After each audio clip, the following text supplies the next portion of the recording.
Good morning, everybody, and this is your Dow Jones day trade setup for today. So, yep, we're back. Well, kind of back. Still have some challenges with the charts, but anyway, we've had to rebuild everything, and we eventually sorted that out. So, at the moment, we have a kind of a weird setup on the Dow. So, we had this massive move 2 weeks ago. We pulled back onto sort of structure last week. It was really messy, as you can see, looking left. Got a pin bar off there, then sort of hovered around there, not knowing what to do, and then sort of got going again. Oscillators are overextended. We've continued that upward trend straight into the next bit of structure, which is right there. So this is a profit-taking area. If you were long, that's 34,167.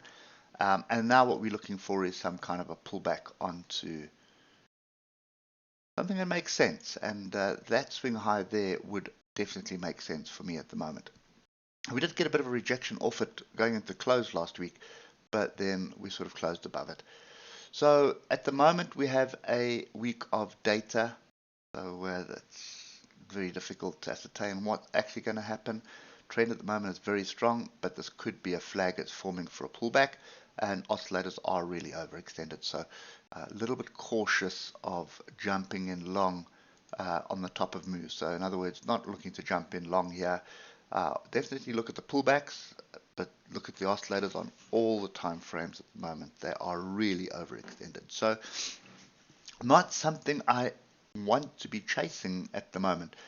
So let's just put this level in. You can see that rejection bar there off the structure. That's also something that will be tested. I wasn't tested yesterday and hasn't been tested yet. So that is something to pay attention to. Now, moving down to the hour. Have a look at the oscillators, extremely overextended. Yesterday was kind of a weird day for the Dow. Up and down, up and down, up and down, and then eventual break at the end of the day. But nevertheless, trend is up. As you can see, moving averages are pointing up. You're looking for structure.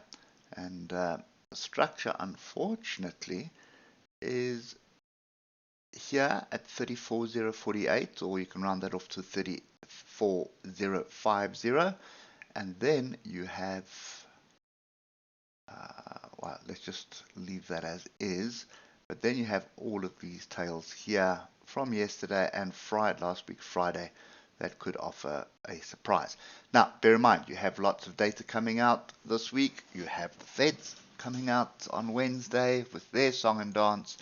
So, to be quite honest, I would expect us just to be bouncing around like we did bounce around yesterday. So that's kind of typical confused information that people were getting, and you can see how we swung up and down with the oscillators as well, which just indicates the confusion. So for me at the moment, I think the S&P again offers a better opportunity, but nevertheless we do have some structure here at 34,048, and there's a little gap here as well, which could be of interest, but there is a gap further down, and there is this weekly gap. So now you've got to ask yourself, is this a strong move up, sort of a breakaway from the weekly gap, or is it just a meander and we're going to see some kind of a sharp pullback onto here? So the difficult part at the moment is not knowing what the data is, but somebody knows because they're driving the price up. Doesn't necessarily mean that the data is positive. They could be waiting higher up for a better entry short as well. So never trade what you think the data is going to be unless you actually know what the data is going to be. So yeah, so I think for me on the Dow Jones, trend is up, relatively strong trend to the upside. So I would be looking firstly at 34,048, and then any of these tails here, and this is on the 15-minute there. So any of these tails here, I would be interested in. A drop below the low of yesterday, I'm not sure that would trigger a move lower, but it definitely would be reason for concern. So pay attention to this weekly gap as well. That's also something that you need to pay attention to. So I just want to get to the daily, because there is a massive pattern here on the daily, and you need to really, really keep your wits about you here. A big inverse head and shoulders. And you can see how this area that we're in, how strong it is, how the resistance has been so strong over 2022 all the way back to 2022, back to 2021. Just have a look where all these levels are drawn, and you can see the price action, what it has done in this zone. So this is a massive area of resistance. Getting through that and finding support on that would trigger this big inverse head and shoulders that has taken us, we started forming this in December 2022, and taken us quite a few months to set this pattern up. Okay, so be warned. If you're a perma bear, the possibility of you getting burnt is greater than what you can ever imagine right now. But that being said, you could get some data here which would just turn this into a range. I'm not so sure about that. That would be the bottom of the range down there. So I'm really not sure about that. I'm leaning more to the fact that we have a pretty solid inverse head and shoulders. We just need to break up above this area.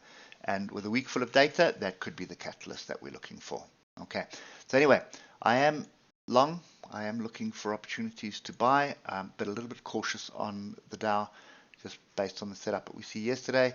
But pull back onto any of the structure here, and we'll use the 15-minute for that. So I'll be looking for 15-minute tests of these tails before getting too excited. If I get it, we're looking for a long stop below the structure, and first target is going to be this area right here at 34,167. Get through that,